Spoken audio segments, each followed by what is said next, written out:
The role of The role. Shakyamuni Buddha as explained in Jodo Shinshu. Yes. Okay. I hope that you have been able to hear me and see me properly. I hope so. Yes. Okay. Let's go to the 10th question, or the 10th topic of examination. Is the role of Shakyamuni Buddha as explained in Jodo Shinshu? And actually, Hosan, in our previous discussion, actually mentioned this. I tried to explain this, but now I will do it more thoroughly, more detailed. Okay. Actually, I will base myself here on the one vehicle of the primal vow. This is explained in an article, and also it is mentioned in the book, The Meaning of Faith and Nembutsu in Jodo Shinshu Buddhism by Yosho Sensei. And this is actually in page number, I will tell you.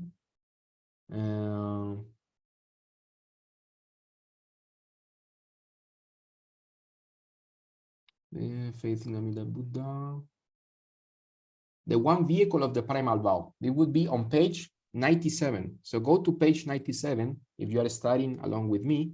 You go and you will find a chapter called The One Vehicle of the Primal Vow, the ultimate teaching of Shakyamuni and all Buddhas. Okay. I will now quote Shinran Shonin in the Kyogyo Shinsho. Shinran Shonin said, respectfully I proclaim to all aspirants of birth in the Pure Land, the ocean of the one vehicle of the universal vow, says Shinran. Yes. Then Shinran also says in the Kyogyo Shinsho, when I ponder the ocean of the one vehicle of the primal vow, I see that it is the all-merging, perfect, unhindered, absolute, and unparalleled teaching that brings about the quickest effect. Yes.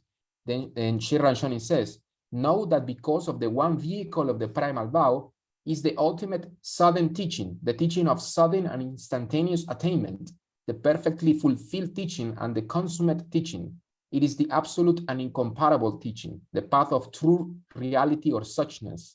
It is the single within the single, the sudden within the sudden, the true within the true, and the consummate within the consummate. The one vehicle that is true reality is the ocean of the great vow. It is the supreme and rare, meaning precious practice. Okay, so why is Shinran exalting the primal vow like this? Yes, is this something that he's inventing? Actually, no. This is something that also Honen, yes, and many other masters in the Mahayana, and actually Shakyamuni Buddha himself, yes, he suggests this in the Pure Land Sutras, and this is explained, for example, in the Amida Kyo, and also in the larger sutra. We see all of the Buddhas, you know, according to the 17th vow, praising Amida Buddha and his primal vow, and they're praising his name. You know, why are they praising Amida's name? It's because the name is mentioned in the 18th vow. Yes, it's mentioned the faith that all beings in the universe should have faith in Amida Buddha. They should say his name and they should wish to be born in the Pure Land. And this is praised by all Buddhas. Why?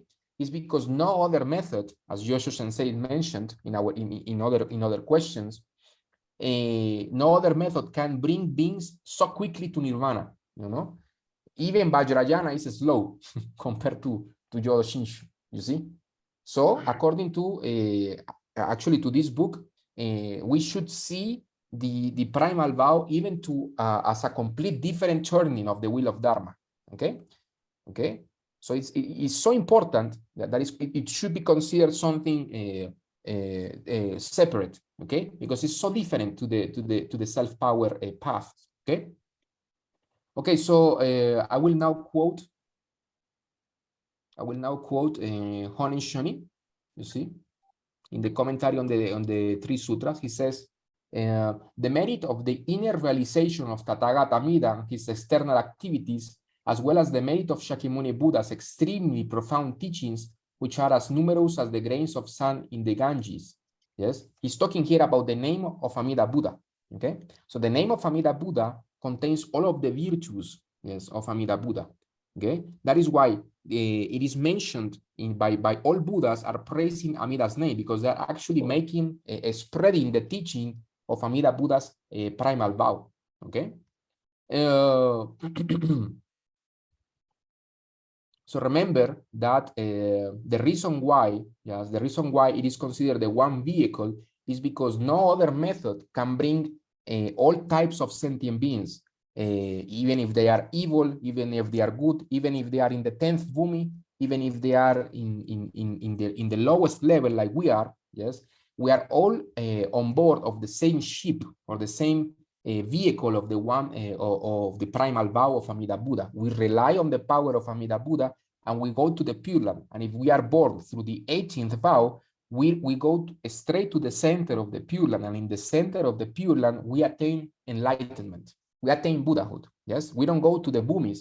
We go to the bhumis, but actually we go instantaneously to the Dharmakaya of that all Buddhas share. Yes, and we will go there and we will remain in Sambhogakaya body, the same that Amida Buddha has, with the same enlightened qualities.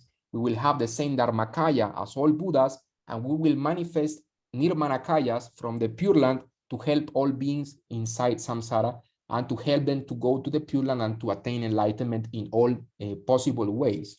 Okay, so that means that the primal vow of Amida Buddha contains the highest teaching and the highest ideals of the Mahayana. Because remember, what is the purpose of the Mahayana, or what is the purpose of the Buddhas? Is to take all beings towards enlightenment. And what method fulfills this role better? Yes, is the primal vow. You see, because the primal vow is not only the quickest, but it's also the most universal. That is what is called the universal method. Yes, because it can give the quickest results to the vast majority of sentient beings. Okay, so you can imagine like this. If you are a Buddha, you see all the beings drowning in samsara, so you can have a small boat and you can have like a transatlantic cruiser, you see? Which one will be most important to you? Yes, of course, all of the little boats are important because they are saving sentient beings. But in the case of Buddhas, you see, you want to save as many sentient beings as you can, yes? Okay, so the vehicle of the primal vow is like a big ship that can include all sentient beings from all of the realms of samsara and from all different capacities. Even if Vajrayana is quick, yes, because it can lead you to enlightenment maybe in two or three lives, or maybe one life, it is still unreliable. Why? Because you need to be a highly competent practitioner. Yes, you have to abide by the samayas and abide by all of the complex practices of visualization and meditation, and not many beings are capable of doing this. Yes, actually, most of the beings in samsara are trapped in the lower realms. Yes, or even if they are born as human beings, they don't have many good spiritual capacities. So the primal vow is the only method by which all of the beings in samsara can be taken to enlightenment regardless of their spiritual capacities. That is why it is actually the highest teaching of all the Buddhas. And this is also explained in the larger sutra. Yes, because Ananda saw that Shakyamuni Buddha, before explaining the larger sutra, he had a very majestic appearance. And Ananda says to Amida Buddha, to Shakyamuni Buddha, he said, you look, I have never looked at you this way. This is the first time that I've seen you in my life like this, you see, looking so majestic, you see. And Shakyamuni Buddha said, yes, thank you for your question. Actually, this question that you have asked me is from profound wisdom, you see. And actually, Shakyamuni Buddha said that if maybe a deva had instructed him to ask him this question, and then Ananda said, no, I'm asking you this question from my own observation. Yes, and then Shakyamuni Buddha told him that he was very happy to provide this ultimate Dharma teaching, you see. So even from the appearance of Shakyamuni Buddha, we see that the larger sutra is the most important teaching that Shakyamuni Buddha ever gave. And this makes sense on a variety of levels, yes, because as you see, Shakyamuni Buddha came here to save not only the virtuous practitioners, yes, he came to save here all of the beings inside samsara. And the only teaching that can take beings to nirvana quickly, yes, and universally is the one vehicle of the primal vow. Yes.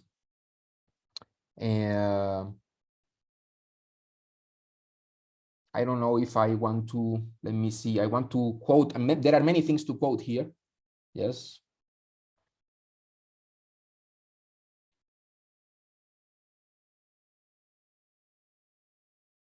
Master Shantao also says here, yes, quoted by Master Shinran, he says, all of the various Dharma gates all lead to liberation. Yes, none of them, but none of them surpasses birth in the Western land through the Nembutsu. So even if you are a great Vajrayana practitioner or a great Zen practitioner, it may take many eons of practice, many lives of cultivation, yes, in order for you to attain Anuttara Samyak Sambodhi. That means the same level of Shakyamuni Buddha and Amida Buddha, okay? So even as effective, you have to invest a lot of effort through many lifetimes of practice in order to attain Buddhahood, yes? But in the case of the primal vow, the only thing that you need to do is to entrust yourself to Amida Buddha and receive the transcendental merits from Shakyamuni Buddha, and then you just entrust yourself to him, and then you are born in the center of the Pure Land and you attain the same level of Amida Buddha and Shakyamuni. Wait, you mean to entrust to Amida Buddha and receive the merits from Amida Buddha? Yes. You said something like receive merits from Shakyamuni. No, from Amida. I didn't hear you. Amida Buddha. From Amida. If I say Shakyamuni, I apologize. Yes. From Amida Buddha, you entrust yourself.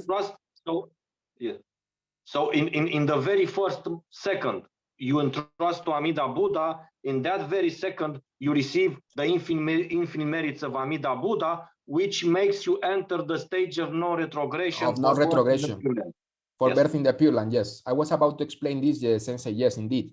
Okay. From the first thought moment of Shinjin, from the first thought moment of entrusting to Amida, you receive this twofold merit transference of going forth and returning, as Shinran said. And this makes you enter in the stage of non-retrogression of those assured of nirvana, yes, in the Pure Land.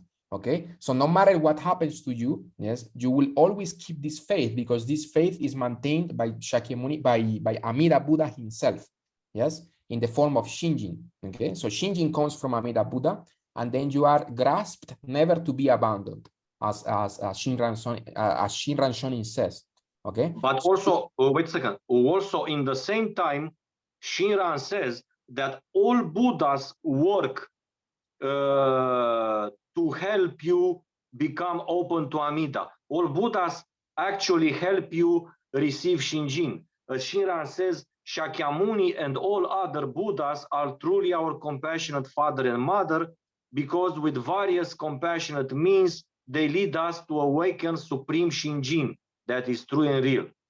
Yes, so, indeed. Yes, you receive faith from Amida, but actually all Buddhas work towards this moment when you become open toward Amida and you receive Shinjin. That is wonderful. This is wonderful. Yes, actually, I want to explain this through an image, yes, because I have a lot of, faith for Padmasambhava. You see, it's Padmasambhava here, and he has here Amida Buddha here in red. Yes, I have it here to remind me that all Buddhas work as a team. No, they work as a team of enlightened beings, and the objective that they have is to bring you towards enlightenment. Actually, first I started to chant when I didn't know about Jodo Shinshu Buddhism. I used to chant Padmasambhava's mantra, yes, and I had an experience with Padmasambhava in which somehow I felt that he was telling me, you see, I have something better for you.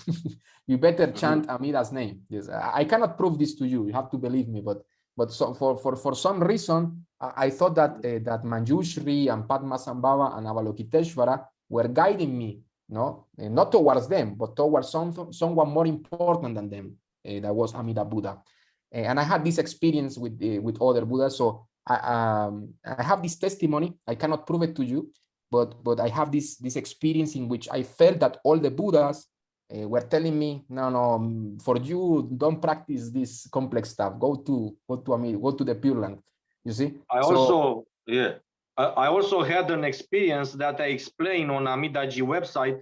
I was I had a very impressive dream when I was in the Pure Land of Padmasambhava and floating in the air and saying Namo Amida Bu, and in the same time talking with Padmasambhava that through saying the name of Amida, I actually worship all Buddhas, including you.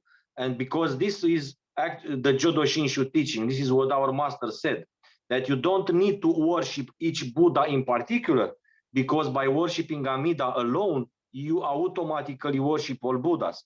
And I felt in my mind like that Padmasambhava agrees with this and encouraged me to say this, Yes. to say the Nembutsu. So Yes, while dreaming that I was in the Pure Land of Padmasambhava, I was saying Nembutsu, encouraged by Padmasambhava himself. And one more thing I would like to add, recently I am now working on printing and framing various images of Buddhas and Bodhisattvas. Why? Because I want to cover all the walls of Amidaji temple, of Amida-do hall, Amida's hall of Amidaji, with various images of Buddhas who surround the main temple, the main altar, which is dedicated to Amida, of course. So usually in Jodo Shinshu temples that you can visit in Japan, you can see there is Amida Buddha image in the center altar, and then there are various side altars for Shinran, for so and so. And the reason why I am placing various images of Buddhas in the Amida-do or Amida hall is not to worship those Buddhas, but is to remember that we are protected by all Buddhas, that all Buddhas praise Amida's name, and all Buddhas encourage us to focus on Amida, where we actually look when we sit in the temple. Yes. And encourage us to say the name of Amida. That's why. Yes. So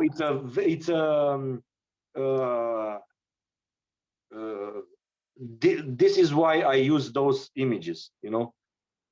Yes, and indeed. Of course, various various bodhisattvas, like for example, Buddha Tara, Buddha in female form associated with Vajrayana. Both white Tara and green Tara have Amida Buddha on their head. I have an image with Shakyamuni with Amida Buddha on his head. We have the image of Padmasambhava, which is called the second Buddha by Tibetans, with Amida image of on his head. We have Avalokiteshvara like this, you know.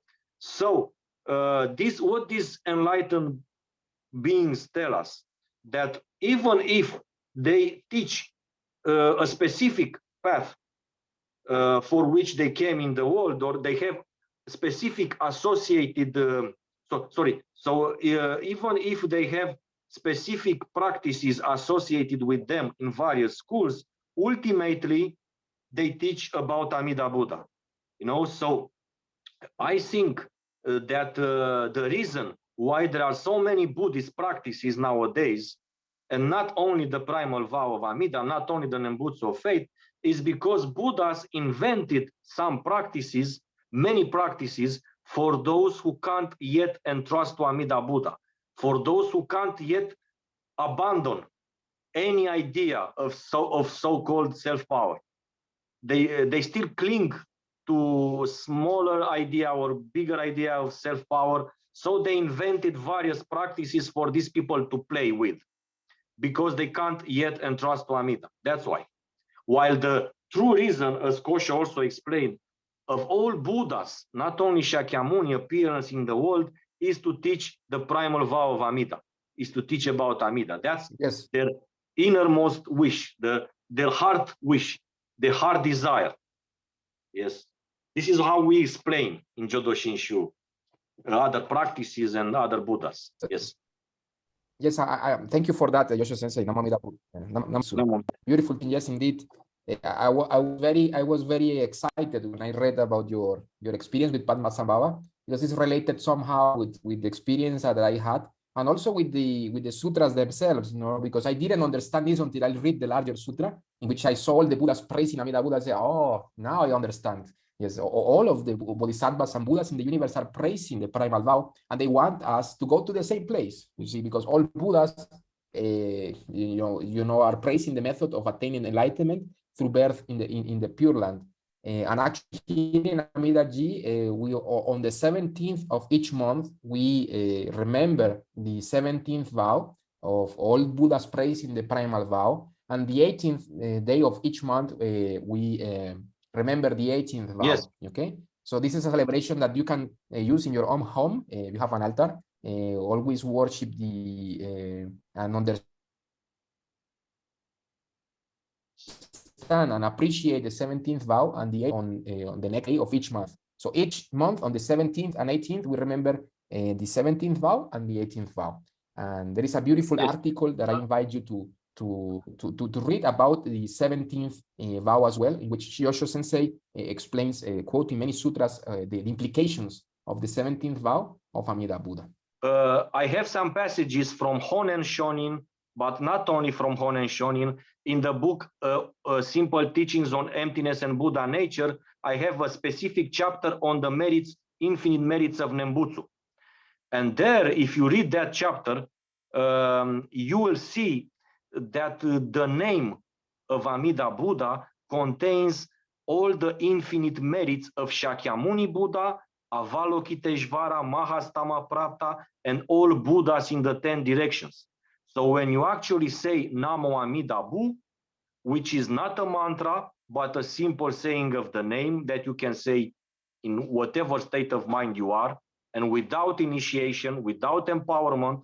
So this name contains when you say this name, is like saying the name of all Buddhas. Also, when you say the Nembutsu, is like you practice all the infinite and meritorious practices of all Dharma gates. This is why you don't need to combine Nembutsu with Zazen or Nembutsu with this or that mantra associated with various other Buddhas, because when you say the Nembutsu of faith, it's like you are saying all the mantras and practicing all the Zazen and Vipassana Zazen and all the visualizations related with other paths. This is why, because Nembutsu represents and contains all practices. That's why. This is why Nembutsu is supreme. This is how we explain Nembutsu in Jodo Shinshu. Yes. This is why Nembutsu, a simple saying of the name, can take you to the Pure Land so quickly and to perfect enlightenment, because it contains the merits of all practices and of all Buddhas. Yes. Yes. Honen Shonin insisted very much on this. Yes. Yes, it is the supreme practice. Yes. As Honen Shonin read all of the Mahayana canon, and he said, the most important thing that I learned reading the Mahayana canon is Namo Amida Butsu. Yes.